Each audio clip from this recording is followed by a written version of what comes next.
Salut à tous et salut à toutes les amis, c'est Vizy Gaming. Bonne année, déjà bonne année 2021. On va commencer cette nouvelle année avec cette nouvelle vidéo. On va faire la revue de ce comics. On m'avait demandé de faire une revue sur ce comics. Je vais faire la revue de ce comics, de cet icon. On va parler de l'édition, tout ça, et après on va parler plus en détail de la revue, de ce qui se passe dedans.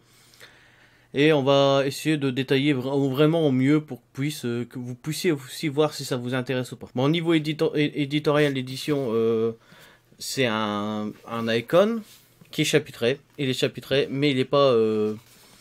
mais on sait toujours pas qui dessine, tout ça. Donc c'est quand même un peu dommage. Mais bon, ça passe. Par contre, c'est un très très gros pavé. Petit disclaimer les amis, je mets cette vidéo en pause parce que je vous parle pas du scénariste dans cette vidéo. Je vous parle de tous les dessinateurs mais pas du scénariste. Le scénariste est Garth Ennis. Garth Ennis, il scénarise tout le livre, tout cet icon 1.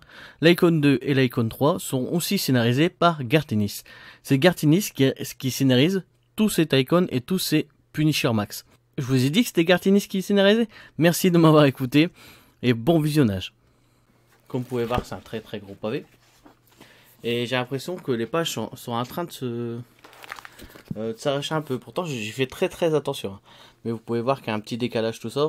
Alors, je vais faire super attention à ce livre, à comment il va vieillir, tout ça. Et voir comment ça va se passer. Donc, pour trouver les dessinateurs de ce livre, c'était compliqué parce qu'il n'y a rien de marqué dedans. On ne sait pas qui vraiment dessine. Il marquait les noms des personnes qui ont fait les couvertures, mais pas ceux qu'ils ont dessinés dans les comics, dans le comics. Donc c'était un peu compliqué. Dans ce comics, ce que vous allez voir, surtout, c'est Punisher Born de 2003, 1 à 4, 1 à 18 de Punisher de 2004, c'est Punisher Max en gros, et The Punisher The Cell de 2005. Donc le Punisher Cell, c'est un one-shot qui se passe en prison. On en reviendra plus en détail dans la vidéo. Punisher Born de 1 à 4, qui est dessiné par Darick Robertson. Darick Robertson, vous avez pu le retrouver sur The Boy avec Garth Ennis. Dans le chapitre 1 à 18, on va commencer à parler du chapitre 1 à 6, qui est dessiné par Lewis LaRosa. Lewis LaRosa, vous avez pu le voir chez Bliss Comics, qui a dessiné Bloodshot. De 7 à 12, c'est Rolando Fernandez qui a dessiné Wolverine, que je vous ai déjà parlé dans une de mes vidéos. Dans le 13 à 18, c'est Bruce Braithwaite qui a dessiné, actuellement il y a un omnibus en cours avec lui, c'est Terre X. Et pour l'épisode The Cell, on va retrouver Lewis LaRosa qui a dessiné Savage. Donc là on va revenir plus en détail dans toutes les histoires. Je vais essayer de vous faire intervenir des miniatures tout au long de la vidéo, que vous puissiez voir le style de dessin et aussi représenter un peu plus la vidéo. Born est une histoire qui se déroule juste avant la fin de la guerre du Vietnam. On y voit l'atrocité de la guerre de l'homme envers son ennemi. On retrouve un Frank Castle vrillé complètement pendant cette mission, pendant qu'un de ses soldats tente de violer une Vietcong. On peut considérer qu'on y voit le Punisher pour la première fois en action. Il va littéralement péter les plombs et faire un carnage même au sein de ses hommes. C'est son 4e service militaire et des atrocités, il en a vu beaucoup pendant toutes ces guerres. À son retour aux États-Unis, rien ne sera plus pareil pour Frank Castle. Là on va parler du chapitre 1 à 6 de Punisher Max. Après la mort de sa femme, de son fils et de sa fille, il n'aura qu'une seule envie, se venger.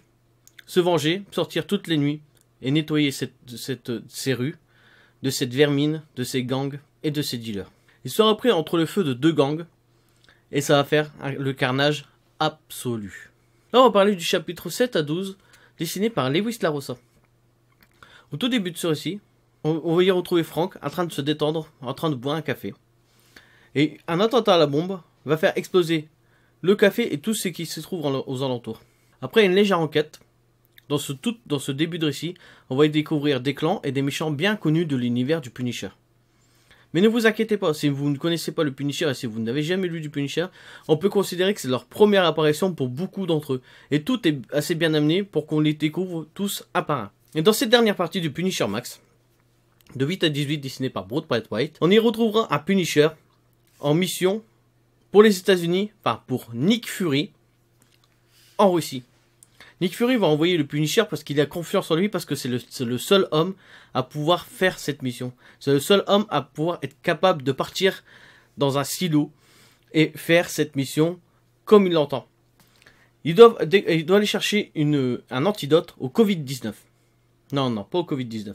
Il doit chercher un antidote à une arme bactériologique. Et il sait très bien que le Punisher est assez taré pour pouvoir y aller tout seul.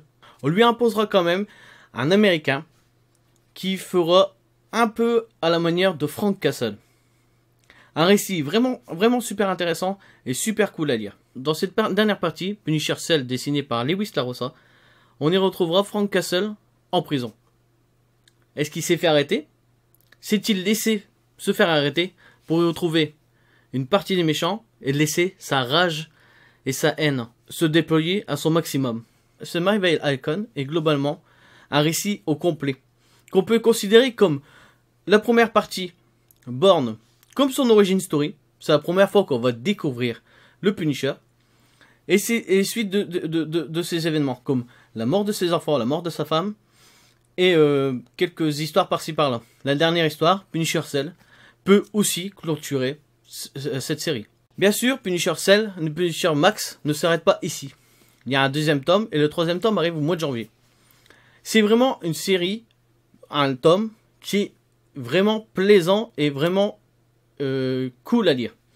Dès qu'on commence la lecture, on n'a pas envie de s'arrêter, mais bien sûr, c'est des gros pavés, donc c'est pas une lecture qu'on va s'enchaîner 15 épisodes d'un coup.